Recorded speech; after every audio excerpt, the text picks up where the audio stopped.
നമസ്കാരം. സംസ്ഥാന സ്കൂൾ കലോത്സവം സമാപിച്ചു. കണ്ണൂർ ജില്ല കിരീടം നേടി. ആ വലിയ നേട്ടത്തിൻ്റെ സന്തോഷത്തിലാണ് നമ്മുടെ ജില്ലയാകെ. ജില്ലയിലെ സ്കൂളുകൾ, അതുപോലെ തന്നെ മത്സരിച്ച വിദ്യാർത്ഥികൾ, കലാകാരന്മാർ, കലാകാരികളെല്ലാം വലിയ സന്തോഷത്തിലാണ്. വലിയ നേട്ടമാണ് നമ്മളെ കണ്ണൂർ ജില്ലയെ തേടിയെത്തിയത്. ഈ കണ്ണൂർ ജില്ലയിൽ നിന്ന് സംസ്ഥാന സ്കൂൾ കലോത്സവത്തിൽ വിവിധ ഇനങ്ങളിൽ മത്സരിച്ച് മികവ് പ്രകടിപ്പിച്ച ഒട്ടേറെ വിദ്യാർത്ഥികളുണ്ട്. പല ഇനങ്ങളിലായി മത്സരിച്ചവർ. ഇപ്പോൾ ഏജാനെറ്റ് ന്യൂസിൻ്റെ കൂടെ ഉള്ളത് പട്ടാന്നൂർ ഹയർ സെക്കൻഡറി സ്കൂളിലെ KPC ഹയർ സെക്കൻഡറി സ്കൂളിലെ 2 വിദ്യാർത്ഥികളാണ്. ഇവർ രണ്ടുപേരും സ്കൂൾ കലോത്സവത്തിൽ പങ്കെടുത്ത് സമ്മാനങ്ങൾ നേടിയവരാണ്, A ഗ്രേഡ് നേടിയവരാണ്. ഒരാൾ ദീക്ഷിതയാണ്, മറ്റൊരാൾ കൃഷ്ണപ്രിയയാണ്. കൃഷ്ണപ്രിയ സംസ്കൃതം അക്ഷര ശ്ലോകത്തിൽ A ഗ്രേഡ് നേടി. ദീക്ഷിത ഇംഗ്ലീഷ് ഉപന്യാസ രചന മത്സരത്തിൽ A ഗ്രേഡ് നേടി വലിയ നേട്ടവുമായി തിരിച്ചു വന്നിരിക്കുന്നു. രണ്ടുപേരും നമ്മളോടൊപ്പം ഉണ്ട്. രണ്ടുപേരോടും നമുക്ക് അവരുടെ വിശേഷങ്ങൾ ചോദിച്ചറിയാം. ആദ്യം കൃഷ്ണപ്രിയയിലേക്ക് പോകാം. കൃഷ്ണപ്രിയ സംസ്കൃതം അക്ഷര ശ്ലോകത്തിലാണ് മത്സരിച്ചത്. എങ്ങനെയാണ് അതിൻ്റെ ഒരു മത്സര രീതി? അതൊന്ന് ആദ്യം പറയാമോ? അത് ആദ്യം എല്ലാവരും ഒന്നിച്ചിരുന്നിട്ടാണ് അത് ആലപിക്കുക. അതിൽ ഒരാൾ ചൊല്ലുന്നതിൻ്റെ 3ാമത്തെ വരിയിലെ 1ാമത്തെ അക്ഷരമാണ് അടുത്ത ആൾ ചൊല്ലേണ്ടത്. ആ അക്ഷരം വെച്ചിട്ട് 10 റൗണ്ടുകൾ ചൊല്ലി തീർക്കുക. അങ്ങനെയാണ്. അപ്പോൾ എങ്ങനെയാണ് ഇത് പഠിച്ചെടുത്തത്? എങ്ങനെയാണ്? എന്താണ് ഇതിൻ്റെ ഒരു മുന്നൊരുക്കം? എന്താണ് മുന്നൊരുക്കം? ടീച്ചേഴ്സ് സ്കൂളിൽ നിന്ന് പറഞ്ഞിട്ട് അവരെ പഠിച്ചതാണ് ഞാൻ. അങ്ങനെ അവർ ശ്ലോകങ്ങൾ തന്നു. ആ പുസ്തകത്തിൽ അത് ഞാൻ കാണാണ്ട് ബൈഹാർട്ട് ചെയ്ത് പഠിച്ചു. അങ്ങനെ ഞാൻ അത് ആലപിച്ച് അതിൻ്റെ ഈണങ്ങളൊക്കെ കറക്റ്റ് പഠിച്ചെടുത്തു. ഈ ചൊല്ലിയ ശ്ലോകങ്ങളുടെ ഒക്കെ അർത്ഥമൊക്കെ ഏതാണ്ട് അറിയോ? ആ ടീച്ചർ പറഞ്ഞു തന്നിട്ടുണ്ട് കുറേ. ആ ശ്ലോകത്തിൻ്റെ ഏതെങ്കിലും പെട്ടെന്ന് മനസ്സിൽ തോന്നുന്ന ആ വരികളൊന്ന് നമുക്ക് വേണ്ടി ചൊല്ലാമോ? ആദിക്ഷാന്ത സമസ്ത വർണ്ണനികരി ശംഭോ സ്ത്രീഭാവാകരി കാശ്മീരാ ത്രിപുരേശ്വരി ത്രിനയനി വിശ്വേശ്വരി ശർവരി കാമാകാംക്ഷകരി ജനോദയകരി കാശീപുരാധീശ്വരി ഭിക്ഷാം ദേഹി കൃപാവലംബനകരി മാതാന്നപൂർണേശ്വരി. എന്താണ് ഇതിന്റെ അർത്ഥം? ഒന്ന് പറയാമോ? അത് ദേവിയെ സ്മരിച്ചുകൊണ്ട് ചൊല്ലുന്ന, അതിങ്ങനെ അതിൽ ഒരുപാട് വരുന്നതാണ്. അത് സ്മരിച്ചുകൊണ്ട് ചൊല്ലുക. തീർച്ചയായും പഠിപ്പിക്കുന്ന ടീച്ചറും അതുപോലെ വീട്ടുകാരുടെയൊക്കെ ഒരു പിന്തുണ എങ്ങനെയാണ്? എല്ലാവരും നല്ല സപ്പോർട്ടാണ്. വീട്ടിലും നല്ല സപ്പോർട്ടാണ്. ടീച്ചേഴ്സും സ്കൂളിൽ നിന്ന് നല്ല സപ്പോർട്ടുണ്ട്. എല്ലാവരും നല്ല സപ്പോർട്ട്. ഈ സംസ്കൃതം ഭാഷയോട് ഒരു പ്രത്യേക താല്പര്യമുണ്ടോ? സംസ്കൃതം ഇഷ്ടമാണ്. എന്തുകൊണ്ടാണ് അങ്ങനെ ഇഷ്ടപ്പെടാൻ കാരണം? സംസ്കൃതം ദേവഭാഷയാണല്ലോ, അതുകൊണ്ടാണ് ഇഷ്ടം. ഈ 14 ജില്ലകളിൽ നിന്നുള്ള മത്സരാർത്ഥികളല്ലേ ഉണ്ടാവുക? അപ്പോൾ അത് എല്ലാവരും ഒന്നിനൊന്ന് മെച്ചമായി ആ നിലയിൽ നിങ്ങളുടെ കൂടെ പങ്കെടുത്തു. അന്താക്ഷരി പോലെ എന്നാണല്ലോ പറഞ്ഞത്. അപ്പോൾ അതൊരു ഓർമ്മയിൽ നിന്ന് അപ്പോൾ കിട്ടണമല്ലോ നമുക്ക്. അപ്പോൾ കൂടെ മത്സരിച്ചവരുടെ ആ ഒരു കഴിവിനൊക്കെ എങ്ങനെ വിലയിരുത്താൻ പറ്റി? കൂടെ എല്ലാവരും ഒന്നിനൊന്ന് മെച്ചായിരുന്നു. ഓരോ ജില്ലയിൽ നിന്നും വരുന്നവരല്ലേ. എല്ലാവരും വ്യത്യസ്ത ഈണത്തില് വ്യത്യസ്ത ഭാവത്തിലായിരുന്നു എല്ലാവരും ആലപിച്ചത്. കൃഷ്ണപ്രിയയുടെ വീട് എവിടെയാണ്? വീട് ഇരിക്കൂർ, കുട്ടാവ് എന്ന് പറയും. വീട്ടുകാരുടെ പ്രോത്സാഹനം നന്നായിട്ടുണ്ടോ? ഉണ്ട്. ഓക്കെ. അപ്പോൾ ഈ സംസ്കൃതം ഭാഷയിൽ ഇനിയും ഇതുപോലെ തുടർന്ന് പോകണമെന്ന് താല്പര്യപ്പെടുന്നുണ്ടോ? കാരണം സംസ്കൃതം നമ്മൾ അങ്ങനെ ഉപയോഗിക്കുന്ന ഒരു ഭാഷയല്ല. പക്ഷേ ആദ്യകാലത്തൊക്കെ ഒരു വലിയ സാധ്യതകളൊക്കെ ഉണ്ടായിരുന്നു. എങ്ങനെ ആ ഒരു രംഗത്ത് നിൽക്കണം എന്ന് തോന്നുന്നുണ്ടോ? സംസ്കൃതം ഇഷ്ടമാണ്. അക്ഷരശ്ലോകം ഇനിയും കുറെ പഠിക്കണം. അത് മുന്നോട്ട് കൊണ്ടുപോകണമെന്ന് ആഗ്രഹമുണ്ട്. ഇവിടെ ഏത് ക്ലാസ്സിലാണ് പഠിക്കുന്നത്? ഞാൻ 10ാം ക്ലാസ്സിൽ. സംസ്കൃതം അല്ലാതെ ഈ ഒരു മേഖല അല്ലാതെ മറ്റേതെങ്കിലും കലാപ്രകടനങ്ങൾ, കലാവാസനകൾ അങ്ങനെ എന്തെങ്കിലും ഉണ്ടോ എക്സ്ട്രാ? ഞാൻ കവിതാലാപനത്തിന് പിന്നെ സംസ്കൃതം പദ്യത്തിന് കഴിഞ്ഞ പ്രാവശ്യമൊക്കെ സ്റ്റേറ്റിൽ പോയിട്ടുണ്ട്.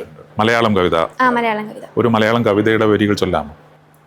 നിശബ്ദം തുറന്നിട്ടു ഞൊടിനേരത്തെ കാരോ വിശ്വസൗന്ദര്യത്തിൻ്റെ ഈടുവെപ്പുകളൊന്നായി ആകാശമലർവാടി തളിരും താരും ചൂടി 1000 വസന്തങ്ങൾ ഒരുമിച്ചതുപോലെ നിശബ്ദം തുറന്നിട്ടു ഞൊടിനേരത്തെ കാരോ വിശ്വസൗന്ദര്യത്തിൻ്റെ ഈടുവെപ്പുകളൊന്നായി. വളരെയധികം മനോഹരമായിട്ടുണ്ട് കൃഷ്ണപ്രിയ. എന്തായാലും ഉള്ള കഴിവിനെ കൂടുതൽ മെച്ചപ്പെടുത്തി മുന്നോട്ട് പോകാൻ കഴിയട്ടെ. കണ്ണൂർ ജില്ലക്ക് കിരീടം കിട്ടി, കൃഷ്ണപ്രിയയുടെ കൂടി അതിനകത്തൊരു സംഭാവന ഉണ്ടാകാം. എന്തായാലും എല്ലാവിധ അഭിനന്ദനങ്ങളും നേരുകയാണ്. ഇനി കൂട്ടുകാരിയുടെ വിശേഷം കൂടി ഒന്ന് ചോദിച്ചറിയട്ടെ. ഓക്കെ, ഇംഗ്ലീഷ് ഉപന്യാസ രചന, അതിലാണ് എ ഗ്രേഡ് നേടിയത് സംസ്ഥാന കലോത്സവത്തിൽ അല്ലേ? എന്തായിരുന്നു ഇംഗ്ലീഷിലെ വിഷയം എന്തായിരുന്നു? ഫ്യൂച്ചർ ഓഫ് ഡെമോക്രസി, ജനാധിപത്യത്തിൻ്റെ ഭാവി. എന്താണ് പുതിയ കാലത്തെ ജനാധിപത്യത്തെക്കുറിച്ച് അഭിപ്രായം? പുതിയ കാലത്തെ ജനാധിപത്യം കുഴപ്പമില്ല, പ്രശ്നങ്ങളൊന്നുമില്ല. പ്രശ്നങ്ങളില്ല എന്നല്ല, ചില തരത്തിൽ പ്രശ്നങ്ങളുണ്ട്, ചില ഫീൽഡിൽ കുറച്ചും കൂടിയും ഇമ്പ്രൂവ് ചെയ്യാനുണ്ട്. എന്താണ് ജനാധിപത്യ സമ്പ്രദായമാണല്ലോ നമ്മുടെ രാജ്യത്തുള്ളത്. ദീക്ഷിത എന്ന് പറഞ്ഞാൽ ഈ പുതിയ തലമുറയിലെ ഏറ്റവും പ്രധാനപ്പെട്ട ഒരു തലമുറയിലെ പ്രതിനിധിയാണ്, കുറേ ആളുകളുടെ പ്രതിനിധിയാണ്. ജനാധിപത്യം എങ്ങനെ മെച്ചപ്പെടണമെന്നാണ് ദീക്ഷിതയ്ക്ക് തോന്നുന്നത്? എല്ലാവർക്കും അവർക്ക് വേണ്ടുന്ന ജീവിത സാഹചര്യങ്ങൾ കൊടുക്കുക, എല്ലാവർക്കും അവകാശങ്ങൾ ഉറപ്പാക്കുക. നമ്മുടെ ഭരണഘടനയുടെ ഭാഗമായിട്ടുള്ള അവകാശങ്ങളൊക്കെ ഉറപ്പാക്കുക അല്ലേ? തീർച്ചയായിട്ടും. ഈ ഉപന്യാസത്തിൽ ദീക്ഷിത എഴുതിയ ആ ഒരു കണ്ടന്റിനെ കുറിച്ച് ഒന്ന് പറയാമോ? ജനാധിപത്യത്തിൻ്റെ ഭാവിയെക്കുറിച്ച് ഉത്കണ്ഠകളുണ്ടാവും, സംശയങ്ങളുണ്ടാവും അല്ലേ? അതിൻ്റെ നല്ല വശങ്ങളെക്കുറിച്ച് എഴുതിയിട്ടുണ്ടാവും, ഉറപ്പായിട്ടും ഉണ്ടാവുമല്ലോ. ആ ഒരു പോയിന്റ് എന്തൊക്കെയാണെന്ന് പറയാമോ? എല്ലാത്തിൻ്റെയും ഭാവിനെ തീരുമാനിക്കുന്നത് ഇപ്പോൾ എന്താണോ ചെയ്യുന്നത് അതല്ലേ, പ്രസൻറ്റ് ടൈം എന്ത് ചെയ്യുന്നു. അപ്പോൾ അത് തന്നെയാണ് ഡെമോക്രസിയുടെയും ഭാവി ഉണ്ടാവുക എന്നുള്ള രീതിയിലാണ് എഴുതിയത്. എത്ര സമയം ഉണ്ടായിരുന്നു ഇതിൻ്റെ മത്സരത്തിൽ? 2 മണിക്കൂർ. 2 മണിക്കൂർ. ആ വിഷയം അവിടെ നിന്ന് തന്നെയാണല്ലോ കിട്ടുക. വിഷയം കിട്ടിയപാടെ ഒന്ന് പകച്ചുപോയോ? അധികം പ്രതീക്ഷിച്ച വിഷയമല്ല ഇത്, കാരണം ഇത് കുറച്ച് പഴയ വിഷയം പോലെയാണ്. കുഴപ്പമില്ല, എഴുതി. ഏറ്റവും കൂടുതൽ പ്രോത്സാഹിപ്പിക്കുന്നത് ആരാ? അച്ഛനും അമ്മയും എല്ലാം പ്രോത്സാഹിപ്പിക്കുന്നുണ്ടായിരുന്നു. അതുപോലെ ടീച്ചർമാരുടെ ശ്രീകലാ മിസ്, ശ്രീലത മിസ്, ഇവരൊക്കെ നന്നായിട്ട്. എന്തായാലും ഇംഗ്ലീഷിൽ ലേഖനം എഴുതണമെങ്കിൽ ഇംഗ്ലീഷുമായിട്ട് കുറച്ച് അധികം ബന്ധം ഉണ്ടാകണം അല്ലേ? അപ്പം ഇംഗ്ലീഷിൽ കുറച്ചുകൂടി ശ്രദ്ധിക്കണം. അങ്ങനെയുള്ള ഒരു പ്രത്യേക ശ്രദ്ധ എന്താണ്? ചില വാക്കുകളുടെ ഉപയോഗം, അതുപോലെ ആ രീതി, അങ്ങനെ. കൂടുതലും നമ്മൾ ഉപയോഗിക്കുന്ന നമ്മുടെ മാതൃഭാഷ മലയാളമാണ്. ഇംഗ്ലീഷ് വളരെ കുറവാണ് നമ്മൾ ഉപയോഗിക്കുന്നത്. അപ്പോൾ തീർച്ചയായിട്ടും ഒരു ലേഖനം എഴുതുക അല്ലെങ്കിൽ അത്തരം ഒരു മത്സരത്തിൽ ഇംഗ്ലീഷുമായി ബന്ധപ്പെട്ട് പങ്കെടുക്കുക എന്ന് പറഞ്ഞാൽ കുറച്ച് ധൈര്യം വേണം അല്ലേ? ഒരു ധൈര്യം വേണം. ആ ധൈര്യം സംഭരിച്ചത് എവിടെ നിന്നാ? ചില ലേഖനങ്ങളൊക്കെ വായിച്ചതല്ലേ. ഇംഗ്ലീഷ് ലേഖനങ്ങൾ വായിക്കും. കുറച്ച് എസ്സേ റൈറ്റിംഗ് ബുക്സും ടീച്ചർ തന്നിട്ടുണ്ടായിരുന്നു. അതൊക്കെ വായിച്ചു, മത്സരത്തിൽ പങ്കെടുത്തു, അതൊരു നേട്ടം ഉണ്ടായി അല്ലേ? കൂട്ടുകാരികളും സുഹൃത്തുക്കളും ഒക്കെ, വീട്ടുകാരൊക്കെ എന്ത് പറഞ്ഞു? എല്ലാവർക്കും വളരെ സന്തോഷം. അപ്പോൾ ഏതായാലും ഇംഗ്ലീഷിൽ ഭാവി നല്ല നിലയിൽ മെച്ചപ്പെടട്ടെ എന്ന് ഞങ്ങളും ആശംസിക്കുകയാണ്.